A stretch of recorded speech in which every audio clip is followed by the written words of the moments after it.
Finally आज आम्ही पूर्ण स्वयंपाक चुलीवर करणार आहोत. व्हिडिओ नक्की पूर्ण पहा, खूप धमाल आहे पुढे जाऊन. चूल थोडीशी इग्नोर करा कारण कट्टा झाला होता, आम्हाला लगेच कधी स्वयंपाक करल असं झालं होतं, त्यामुळे आम्ही विटांचीच चूल मांडली. पुढं मी आणेल बरं कुंभार काकाकडून चूल आणि मांडेल ती पण. आत्ता चूल मांडली, स्वयंपाक चालू झाला, परंतु काय झालं, फटकन आवाज झाला आणि विस्तव बाहेर आला होता. पुढं पहा तुम्ही, कारण त्याच्या खाली आम्ही फरशी ठेवली होती चुलीखाली, ती फुटली. आता इथं आम्ही अगोदर शिरा बनवायला घेतला होता. चूल फर्स्ट टाइम मांडली त्यामुळे अगोदर काहीतरी गोड करावं म्हटलं, म्हणून शिरा बनवण्यासाठी घेतला होता. आता चुलीपाशी सर्वांनाच बसायचं होतं, आई पोरी सगळेच. आता फर्स्ट टाइम जरा आम्हाला नवीन कौतुक वाटत होतं. व्हिडिओ आवडल्यास नक्की लाईक करा, शेअर करा, सबस्क्राईब करायला विसरू नका. आता शिरा बनवलाय, भाकरी बनवलेत, भाजी बनवली, शेंगदाणे भाजलेत. पूर्ण व्हिडिओ पहा स्किप न करता. इथं स्वयंपाक करताना मात्र आमची थोडीशी गडबड होत होती. कधी जाळ जास्त व्हायचा, कधी कमी व्हायचा. थोडंसं आणखीन जाळाचं जजमेंट नव्हतं आलं, त्यामुळे आम्ही नंतर कढई खाली घेतली आणि तूप वगैरे टाकून नंतर वर ठेवली होती.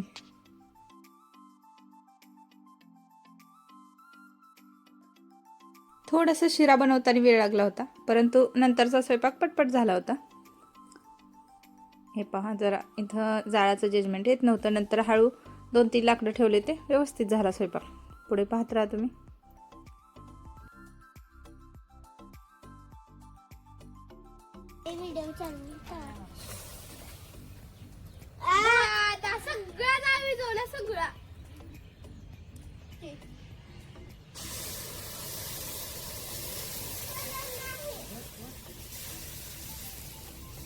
आहे बाळा तिथे छोटी डबे बंद कर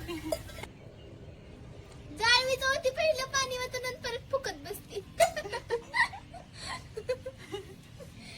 तुला कोण लाईट आलीच नाही काय ग? आलती की आता गेली का? आलती की आता तर मोबाईल चार्जिंग लय आहे बाई, अजून चार्जिंग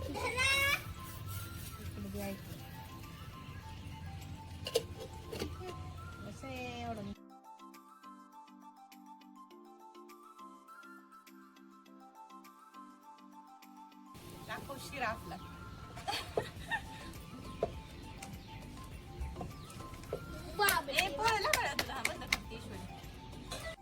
आडवा चांगला येतो ग.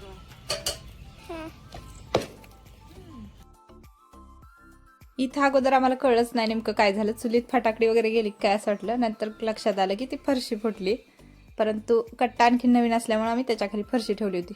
खूप मोठी होती तरी पण फुटली.